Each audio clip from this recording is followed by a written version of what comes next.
Hello student, my self Shyam. और आज हम लोग बात करने वाले हैं पैडी क्रॉप के बारे में।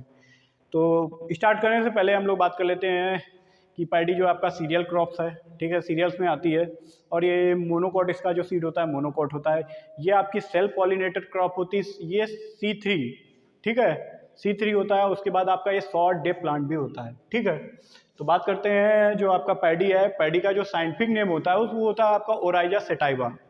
और इसकी फैमिली पोएसिया ग्रेमनी होती है, क्रोमोसोम नंबर 24। एंड जो इसका ओरिजिन होता है वो साउथ ईस्ट एशिया होता है, ठीक है। तो चलते हैं, आगे बढ़ते हैं। तो ये तो मैंने आपको बता ही दिया है कि इसकी जो बोटेनिकल नेम है Oryza sativa, Poaceae Gramineae, south east Asia and chromosome number 24। Next देख लेते हैं, आगे चलते हैं। इंपॉर्टेंट फैक्ट, जो आपका राइस का स्टेम होता है उसको प्लूम कहते हैं।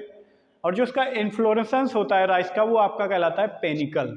नेक्स्ट फ्रूट टाइप आपका वो कैरियोप्सिस होता है। Rice is a self pollinated, ये स्वपरागित फसल है। एंड शॉर्ट डे प्लांट भी है। Germination type hypogeal. हाइपोजियल क्या होता है? हाइपोजियल में जब कोटाइलडेंस बिलो द सॉइल ही रह जाते हैं और सूट बाहर निकल आती, तो उसी को कहते हैं आपका हाइपोजियल जर्मिनेशन। जिसमें हलिंग परसेंटेज ऑफ राइस होता है वो आपका होता है 66%। नेक्स्ट है, राइस के अंदर जो प्रोटीन होती है ओराइजिन होती है, और जो होती है प्रोटीन का परसेंटेज होता है 6 से लेकर के 7%। Next, world first yielding dwarf variety जो आपकी थी पूसा बासमती फर्स्ट, जिसको IRRI मतलब कि International Rice Research Institute Manila Philippines से डेवलप किया गया है, ठीक है। तो देख लेते हैं। World first high yielding variety dwarfing rice involve through the conversion breeding by the IRRI is Pusa Basmati first, जो आपकी first high yielding variety dwarf थी। Gas emitted from the rice, rice के खिल से कौन सी गैस निकलती है? मीथेन आपकी निकलती है, CH4। नेक्स्ट है, aroma in rice due to di acetyl 1 propanyl chemical, okay. Next बात करते हैं, world first dwarf variety of rice TN1 was developed in Taiwan 1964 से लेके 1965 में आपका ये डेवलप किया गया था। TN1 जो क्रॉस है आपका DG Woogen into Tsai Yung Chung, ये इसका क्रॉस है, ओके। जो world first high yielding variety dwarf variety IR8 developed by Henry M Beachell at IRRI in 1966। IR8 जो आपका क्रॉस है DG वुजेन पेटा का क्रॉस है, DG वुजेन एंड पेटा का क्रॉस है।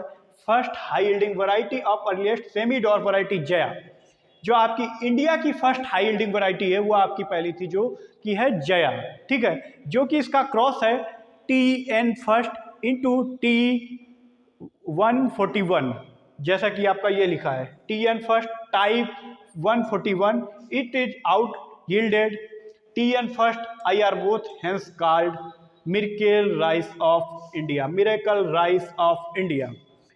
Padma is a reverse cross product of the parents Jaya. Padma जो आपकी है वो किसकी रिवर्स है? जया की। जया में क्या था आपका TN फर्स्ट क्रॉस टाइप आपका 141। पद्मा में क्या है? पद्मा में आपका है कि T141 क्रॉस आपका किसके साथ? TN फर्स्ट के साथ। फर्स्ट हाइब्रिड ऑफ बासमती या PRH10। नेक्स्ट देखते हैं, cultivated variety of the Oryza sativa. Oryza sativa की जो आपकी है 3 में आ जाती है आपकी। ये आपकी ट्रॉपिकल है, इंडिका जो है आपकी ट्रॉपिकल है, ओके। ये आपकी जापोनिका जो है सब ट्रॉपिकल है,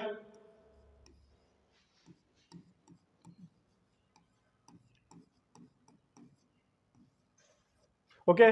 जावानिका आपकी वाइल्ड। नेक्स्ट है Oryza glaberrima has 2 species, Oryza longistaminata, Oryza breviligulata, Oryza breviligulata, ठीक है। एरिया एंड प्रोडक्शन की बात कर लेते हैं। जो आपका एरिया में सबसे, प्रोडक्शन में सबसे अधिक है वो आपका है वेस्ट बंगाल, उसके बाद है आपका यूपी, उसके बाद है आपका पंजाब। एरिया में सबसे ज़्यादा आगे कौन है? यूपी, फिर वेस्ट बंगाल, फिर आपका उड़ीसा। बट प्रोडक्टिविटी में सबसे ज़्यादा राइस में कौन आगे है? वो है आपका पंजाब। नेक्स्ट देख लेते हैं वर्ल्ड में। वर्ल्ड में सबसे ज़्यादा एरिया में आपका होगा वो होगा आपका इंडिया, उसके बाद आपका चाइना, उसके बाद होगा आपका इंडोनेशिया। जबकि प्रोडक्शन में आपका फर्स्ट पे चाइना, नेक्स्ट है आपका इंडिया, फिर है आपका इंडोनेशिया। पर प्रोडक्टिविटी सबसे ज़्यादा वर्ल्ड में अधिक किसकी है? आपकी यूएसए की। State known as bowl of rice किसको कहते हैं? बताइए आप लोग। Rice, the bowl of rice is known as Chhattisgarh. Okay. Parboiling is the rice conserve the vitamin. Parboiling में कौन सी मतलब विटामिन को हम लोग कंजर्व करते हैं? आपकी विटामिन बी।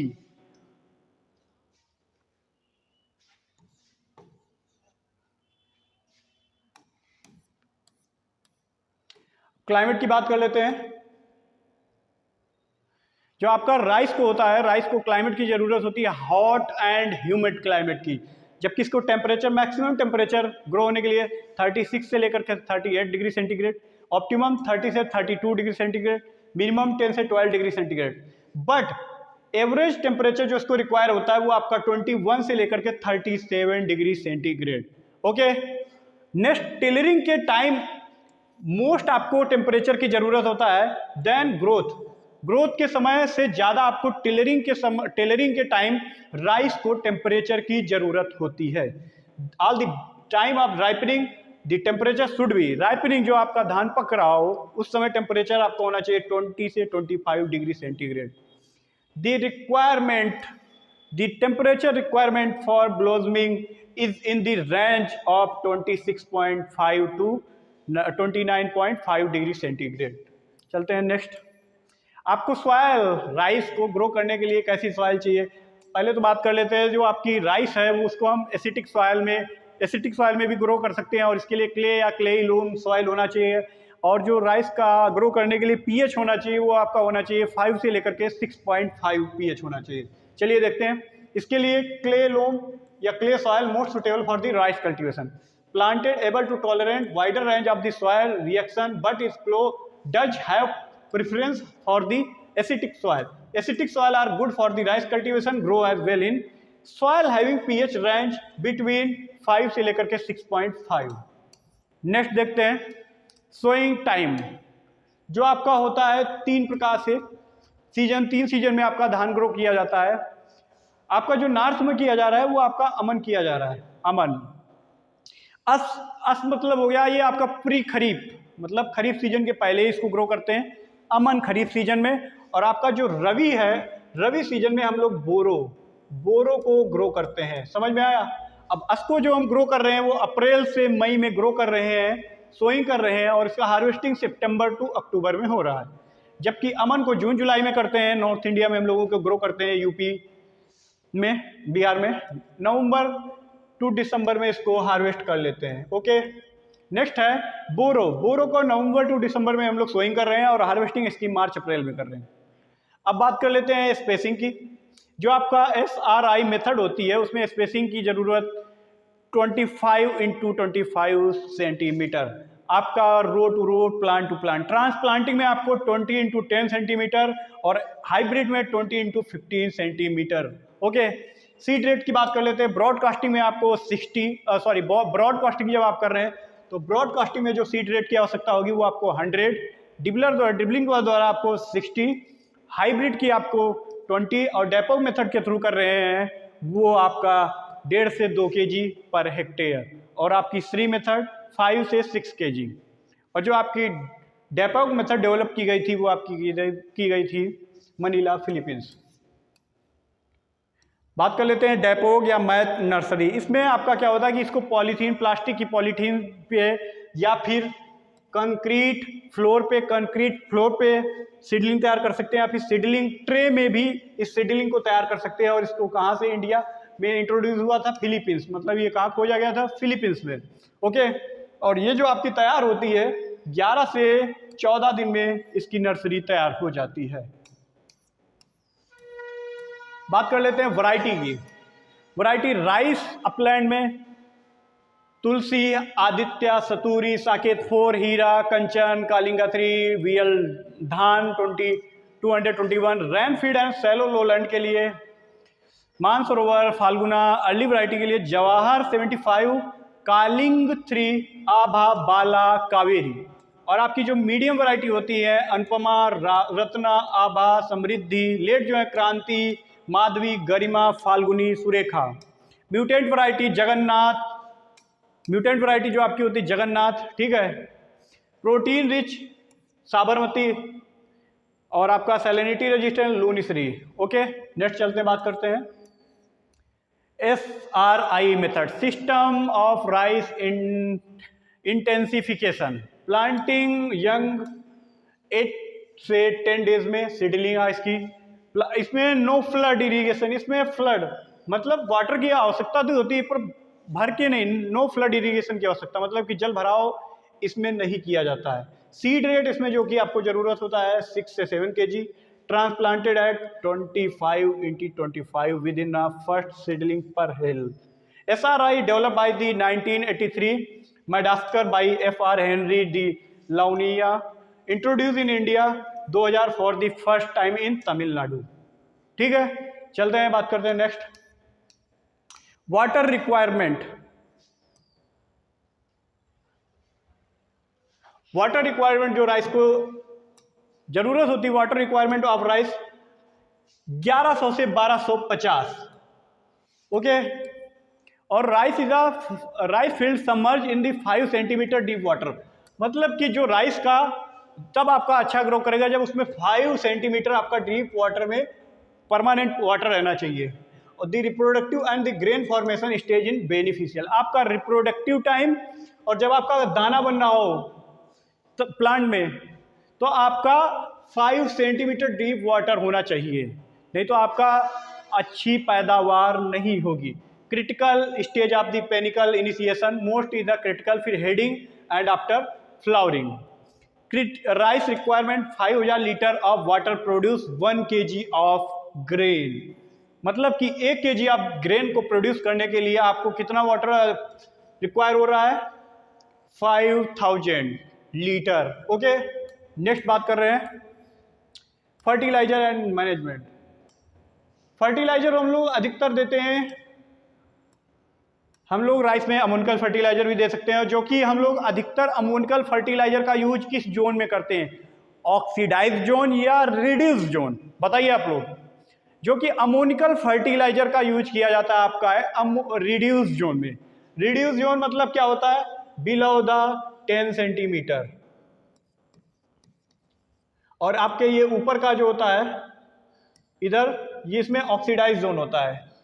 एबव द ऊपर वाला जो होगा हो जाएगा वो आपका हो जाएगा ऑक्सीडाइज जोन, और नीचे वाला आपका हो जाएगा रिड्यूस जोन। तो बात कर लेते हैं इसमें FYM की, जो आपका NPK की जो आवश्यकता होती है अधिकतर 100, 60, 40, और जो FIM की आवश्यकता है 250 से 300 quintal per hectare. Water logged fertilise soil developed by the 2 zone, oxidise zone मैंने आपको बताया, reduce zone. Upper of the zone 10 centimetre, मैंने क्या बोला था? 1 से 10 सेंटीमीटर के ऊपर वाला जो जोन होगा वो होगा आपका oxidise zone, but below the 10 centimetre वो आपका कौन सा जोन कहलाया जाएगा? Reduce zone. रिड्यूस जोन में हम लोग अमोनिकल फर्टिलाइजर देते हैं, और आपका नाइट्रोजन फर्टिलाइजर ऑक्सीडाइज जोन में दिया जाता है। नेक्स्ट बात करते हैं wheat control. Direct seeded rice में वीट कंट्रोल के लिए मेट सल्फ्यूरॉन मिथाइल 4 से 8 ग्राम per hectare post emergence eight 30 से 35 डेज में भी सब्सटीट्यूट, उसकी जगह पे आप सब्सटीट्यूट करके 240 in controlling of broad leaf, चौड़ी पत्ती वाले खरपतवार के लिए आप 240 का भी यूज कर सकते हैं। How we are hardly control sedges, ठीक है। वीड इसमें barnyard grass, wild rice, rice flat सेज, फाल्डेसी, ये आपके वीड लगते हैं। बात कर लेते हैं इंसेक्ट पेस्ट की। जो आपका green leaf hopper, Nephotettix virescens, thrips है, स्टेनोकार्सिनोथ्रिप्स बायोफॉर्मिस, राइस गमदीबग, लेप्टोक्रोसिया एकुलाटा, ब्राउन प्लांट हॉपर, नीला पर्वता लीजन्स, white black plant hopper, Sogatella furcifera. ठीक है, आपका जो डिजीज है blast of rice, Pyricularia oryzae, brown spot Helminthosporium oryzae, seed blight, Rhizoctonia solani, false smut, अस्टी लागू न्यूडेई वेरिएंस, उबट्टा डिजीज, इफिसिली ओराइजी। नेक्स्ट है आपका फूड रॉट एंड बनाकी डिजीज, फ्यूजेरियम मोनिलिफोर्मी। नेक्स्ट है ब्लैक बैक्टीरियल लीफ ब्लाइट, जिसको हम कृषक भी कहते हैं, Xanthomonas oryzae, pv oryzae. Next yield की बात कर लेते हैं। जो आपका ग्रेन का यील्ड हो रहा है, the grain content about 20 to 25 moisture harvesting, जो आपको ग्रेन का हार्वेस्टिंग के टाइम पे ग्रेन में कितना % मॉइस्चर होना चाहिए, वो होना चाहिए आपका 20 से 25% मॉइस्चर। इंडिजीनियस वैरायटी जो आपकी है उसमें 25 से 30 क्विंटल पर हेक्टेयर आपका यील्ड होता है। ब्रॉडकास्टिंग मेथड में आपका 15 से 20 क्विंटल पर हेक्टेयर होता है। इंडिया एवरेज यील्ड, जो इंडिया की एवरेज है यील्ड पर हेक्टेयर, वो है आपकी 36 क्विंटल। नेक्स्ट है hybrid rice, mid late duration जो आपका है वो आपका देगा कितना यील्ड, 60 से 70 क्विंटल पर हेक्टेयर, और शॉर्ट ड्यूरेशन की जो है आपकी वैरायटी वो आपको देगी 45 से 55 क्विंटल पर हेक्टेयर। नेक्स्ट देखते हैं। चलिए दोस्तों, आज का लेक्चर यहीं पे समाप्त करते हैं, मिलते हैं नेक्स्ट लेक्चर में। जय हिंद, जय भारत।